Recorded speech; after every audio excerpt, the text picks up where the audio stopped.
തന്നെ നമ്മുടെ hero of the day അല്ലെ, ഇദ്ദേഹമാണ് നമ്മുടെ ഹീറോ, ഇദ്ദേഹമാണ് നമ്മുടെ ഗസ്റ്റ്.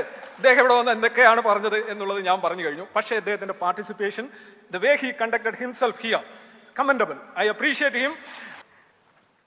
Thank you. നമ്മളൊരു ആശയ സംവാദമാണല്ലോ. കോഴിക്കോട് നമ്മുടെ പ്രിയപ്പെട്ട കോഴിക്കോടാണ്, ഐശ്വര്യതീയ എല്ലാവരുടെയും കോഴിക്കോട്. ആ നിലയിൽ ഞാനും RCയുടെ ആ ഒരു കോംപ്ലിമെൻ്ററി സ്വീകരിക്കുകയാണ്. Thank you. അതിനിടയിൽ എന്നോട് ചില ചോദ്യങ്ങൾ അദ്ദേഹം ചോദിച്ചു. എന്താണ് ചേലാകർമ്മത്തിൻ്റെ യുക്തി എന്ന്. നമുക്ക് സമയമില്ല. ആ ഒരു പെനിസിൻ്റെ ഫോർസ്കിൻ ചെത്തുന്നതിൻ്റെ യുക്തിയാണ് അദ്ദേഹത്തിന് അറിയേണ്ടത്. ആ പെനിസ്കിൻ അടിയെ ചുരണ്ടി ആക്ടിവിസം നടത്തുന്നതിൻ്റെ യുക്തി പറയാം. പിന്നെ അദ്ദേഹം വിഗ്രഹാരാധനയെക്കുറിച്ച് പറഞ്ഞു.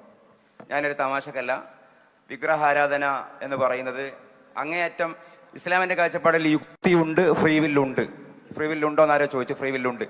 ഈ യുക്തി അള്ളാഹുവിൻ്റെ സൃഷ്ടിയായതിനാൽ നിന്റെ യുക്തി അള്ളാഹുവിന് പണയം വെക്കൂ എന്നാണ് ഈ സുജൂദിന്റെ കാബയെ വണങ്ങുന്നതിന്റെ താല്പര്യം. ആ കാബയിൽ കല്ലിൽ എന്തെങ്കിലും ദിവ്യത്വം ഉണ്ട് എന്ന് ഇസ്ലാം കരുതുന്നില്ല. ഒരു ദിവ്യത്വവും ഇല്ലാത്ത കല്ലായിട്ടും നിന്റെ യുക്തി നിനക്ക് തന്ന അള്ളാഹുവിന് സമർപ്പിക്കൂ. അതാണ് അതിന്റെ താല്പര്യം. പിന്നെ ഇവിടെ വീണ്ടും പറയുകയുണ്ടായി ഇസ്ലാമിന്റെ ക്രൂരതകളെ സംബന്ധിച്ച്. പക്ഷേ ഒരു വിദ്യാഭ്യാസപരമായ ഒരു കാര്യം സൂചിപ്പിക്കട്ടെ. ഈ നോൺ കമ്പാർട്ട്മെന്റ് ഇമ്മ്യൂണിറ്റി എന്ന് പറയുന്ന ഒരു സങ്കല്പമുണ്ട്. അതായത് യുദ്ധം ഉണ്ടായാൽ സ്ത്രീകളെ, കുട്ടികളെ, പിന്നെ പ്രായമായവരെ, സന്യാസിമാരെ, അന്യമത ദേവാലയങ്ങളെ ആക്രമിക്കാൻ പാടില്ല. ഇത് പ്രവാചകൻ പഠിപ്പിച്ച ഒരു തത്വമാണ്. ഈ തത്വത്തിലേക്ക് ആധുനിക ലോകം ചിന്തിക്കുന്നത് 16-ാം നൂറ്റാണ്ടിൽ സ്പെയിനിൽ വെച്ചാണ്. ഇന്നും അത് ലംഘിക്കപ്പെട്ടു. നമ്മൾ ഫാക്ച്വലി കാര്യങ്ങൾ സംസാരിക്കണം. പിന്നെ ജനാധിപത്യത്തിനും മതേതരത്വത്തിനും ഇസ്ലാം ഭീഷണിയായെന്ന് പറഞ്ഞു. എനിക്ക് പറയാനുള്ളത്, ഞാനൊരു മറുപടിയായിട്ട് മാത്രം പറയുകയല്ല. ഇപ്പോൾ മൈക്കിൾ എച്ച് ഹാർട്ട്, അദ്ദേഹത്തിന്റെ ദ 100 എന്ന പുസ്തകം ലോകത്തെ സ്വാധീനിച്ച, ബുദ്ധൻ ഇടം പിടിച്ച, ന്യൂട്ടൻ ഇടം പിടിച്ച, ഐൻസ്റ്റൈൻ ഇടം പിടിച്ച, അരിസ്റ്റോട്ടൽ ഇടം പിടിച്ച, യേശു ഇടം പിടിച്ച, ബുദ്ധൻ ഇടം പിടിച്ച പുസ്തകം. അതിൽ ഒന്നാമത്തത് പ്രവാചകൻ മുഹമ്മദ് സ്വല്ലല്ലാഹു അലൈഹി വസല്ലമയാണ്. എന്നിട്ട് അദ്ദേഹം അതിന് ഒരു ന്യായം പറയുന്നത് എന്താണെന്നറിയോ? He is the only person in human history who was successful on both religious and secular sides. Michael H ഹാർട്ടിനേക്കാളും വലിയ വിവരം നമ്മളാരും അഭിനയിക്കേണ്ട കാര്യമില്ലല്ലോ. പിന്നെ ലോകത്തെ സമാധാനവും ശാന്തിയും. ജോർജ് ബെർണാഡ് ഷാ, ആരാണ് അദ്ദേഹം എന്ന് പ്രത്യേകിച്ച് ഈ പ്രബുദ്ധമായ നിങ്ങളോട് പറയേണ്ടതില്ല. ബെർണാഡ് ഷാ പ്രവാചകനെ കുറിച്ച് പറഞ്ഞ ഒരു കാര്യമുണ്ട്. ഒരുപാട് വലിയ സ്റ്റേറ്റ്മെന്റ് ആണ്. ലാസ്റ്റ് അദ്ദേഹം പറയുന്നു, he must be called the saviour of humanity. മാനവികതയുടെ സംരക്ഷകനാണ് പ്രവാചകൻ എന്ന് പറയപ്പെടേണ്ടിയിരിക്കുന്നു.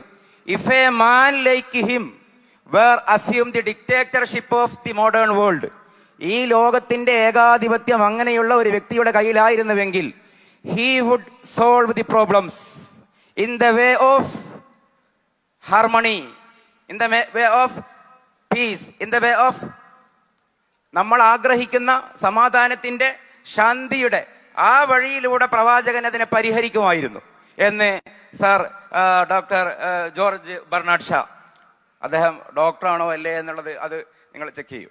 അതായത് മൈക്കിൾ എച്ച് ഹാർട്ട് ആയാലും, ബെർണാഡ് ഷാ ആയാലും, ലാമാർട്ടിനായാലും, തോമസ് കാർലെ ആയാലും, മഹാത്മാഗാന്ധി ആയാലും, നെപ്പോളിയൻ ബോണപ്പാർട്ട് ആയാലും, ആനി ബസന്റ് ആയാലും, ലോകത്തെ അത്ഭുതപ്പെടുത്തിയ ഏതേത് ചിന്തകന്മാരായാലും അവരെല്ലാം നല്ല വാക്കുകൊണ്ട് പുരസ്കരിച്ചിട്ട് എന്തേ പറഞ്ഞത്?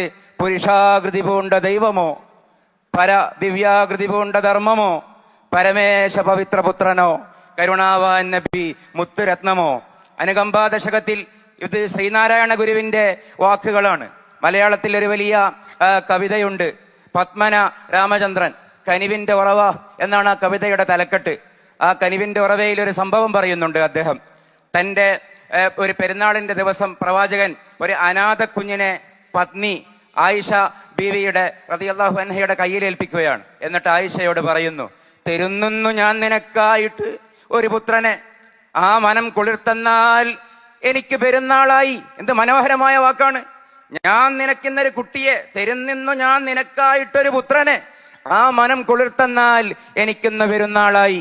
അതുകൊണ്ടാണ് ബെർണാഡ് ഷാ പറഞ്ഞത്, he must be called the savior of humanity. അതുകൊണ്ട് ഇതൊരു ആശയ സംവാദമാണ്. ലോകത്ത് ജസ്റ്റ് ഒരു 28 സെക്കൻഡാണ് അവശേഷിക്കുന്നത്. Ivan Shankar Raja, Andrew Tate, Franck Ribery, Jerome Van Calven, Jam Brown, Jay Palfrey, Sean King, Hamza Roses, ഒരുപാട് സഞ്ജാന ഗാളാനി, ലോറൻ ബോത്ത്, ഒരുപാട് പട്ടിക. ഞാനതൊരു കൗതുകത്തിന് ലിസ്റ്റ് ഔട്ട് ചെയ്തതാണ്. ഞാൻ ഒരവകാശവാദം പറയുകയല്ല.